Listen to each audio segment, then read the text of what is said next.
Operation सिंदूर की जानकारी देने और पाकिस्तान की सच्चाई बताने के लिए भारत से अब तक 5 डेलीगेशन दुनिया के कई देशों के लिए रवाना हो चुके हैं। कांग्रेस सांसद शशि थरूर के नेतृत्व वाला डेलीगेशन आज शनिवार सुबह दिल्ली से रवाना हुआ है। ये डेलीगेशन संयुक्त राज्य अमेरिका, पनामा, गुयाना, ब्राजील और कोलंबिया सहित 5 देशों का करेगा दौरा।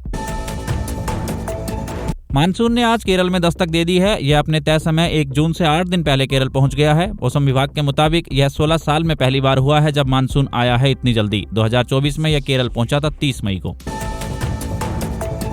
नेता प्रतिपक्ष राहुल गांधी जम्मू कश्मीर के पुंछ पहुंचे हैं। उन्होंने यहां पाकिस्तानी गोलाबारी में मारे गए लोगों के परिवारों से मुलाकात की है। वे स्कूली बच्चों से भी मिले, उनका हौसला बढ़ाया और कहा कि मैं आपसे बहुत प्यार करता हूं। राहुल गांधी ने कहा कि सब जल्दी ही ठीक हो जाएगा। आप इन हालात से बाहर आने के लिए खूब पढ़ाई करें, खूब खेलें। सुप्रीम कोर्ट के एक वकील की जनहित याचिका को खारिज कर दिया गया है, जिसमें महाराष्ट्र के सीनियर अधिकारियों के खिलाफ कार्यवाही की मांग की गई थी। याचिकाकर्ता का आरोप था कि इन अधिकारियों ने chief justice of India BR Gavai के पहले मुंबई दौरे के दौरान किया था प्रोटोकॉल का उल्लंघन।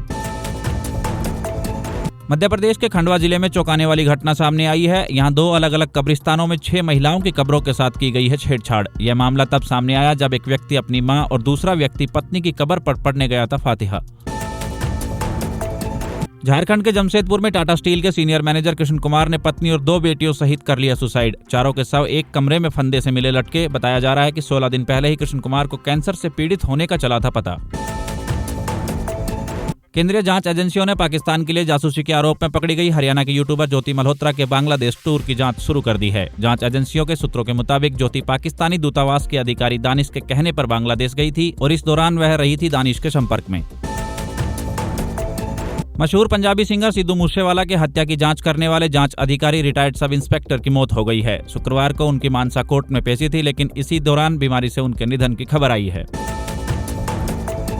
आंध्र प्रदेश के अनकापल्ली जिले के इंडस्ट्रियल एरिया अचूतपुरम में इंटरनेशनल फर्जी कॉल सेंटर का हुआ है खुलासा। पुलिस ने बताया कि इस मामले में 33 लोगों को गिरफ्तार किया गया है। इनमें 2 मास्टरमाइंड भी है शामिल। प्रधानमंत्री नरेंद्र मोदी आज शनिवार को नई दिल्ली के भारत मंडपम में नीति आयोग की 10वीं गवर्निंग काउंसिल की बैठक की अध्यक्षता करेंगे। इसमें सभी राज्यों और केंद्र शासित प्रदेशों के मुख्यमंत्री, उपराज्यपाल, केंद्रीय मंत्री और नीति आयोग के उपाध्यक्ष, सदस्य और CEO होंगे शामिल। देश में कोरोना के मरीज लगातार बढ़ रहे हैं। शुक्रवार को गुजरात के अहमदाबाद में 20, यूपी में 4, हरियाणा में 5 और बेंगलुरु में 9 महीने का एक बच्चा मिला है कोरोना पॉजिटिव। इस तरह देश में अब तक कोरोना के 312 केस हैं एक्टिव और 2 मरीजों की हो चुकी है मौत। पंजाब सरकार का शिक्षा विभाग राज्य के सरकारी स्कूलों में तेलुगु भाषा पढ़ाने की तैयारी कर रहा है, लेकिन इस आदेश के आते ही इस पर गहरी बहस शुरू हो गई है। आदेश के तहत 26 मई से 5 जून 2025 तक 6ठी से 10वीं कक्षा तक के विद्यार्थियों के लिए भारतीय भाषा समर कैंप आयोजित किए जाएंगे, जिसमें उन्हें तेलुगु भाषा की दी जाएगी बुनियादी जानकारी।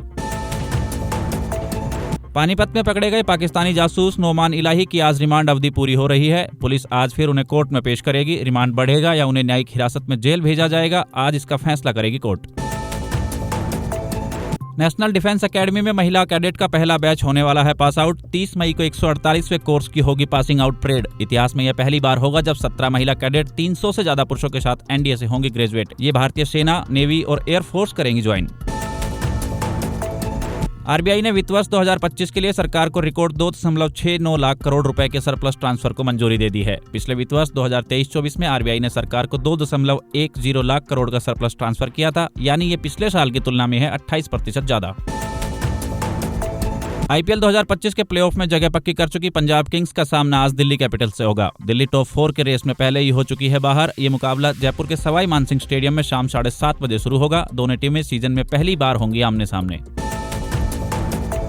तेज गेंदबाज मोहम्मद शमी का इंग्लैंड दौरे पर जाना हुआ मुश्किल। रविवार 24 मई को इस दौरे के लिए भारतीय टेस्ट टीम का होना है ऐलान। क्रिकेट वेबसाइट क्रिकइन्फो के अनुसार शमी टेस्ट क्रिकेट में गेंदबाजी के लिए पूरी तरह नहीं है फिट।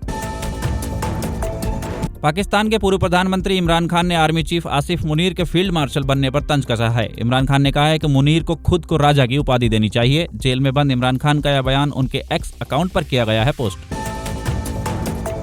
बांग्लादेश में अंतरिम सरकार के मुखिया डॉक्टर मोहम्मद यूनुस पर चुनावी रोड मैप घोषित करने और जल्द चुनाव कराने का जोरदार दबाव बढ़ गया है। सेना प्रमुख वकारुज्जमा ने स्पष्ट किया कि दिसंबर तक चुनाव कराने का अल्टीमेटम दिया है, जिसमें यूनुस सरकार का टूटने लगा है तिलिस्म। इस हफ्ते सोना चांदी के दामों में रही बढ़त। India Boolean and jewellers association की वेबसाइट के अनुसार पिछले शनिवार यानी 17 मई को सोना 92,301 रुपए था, जो अब 24 मई को 95,471 रुपए प्रति 10 ग्राम पहुंच गया है। यानी इस हफ्ते इसकी कीमत बढ़ी है 3,170 रुपए।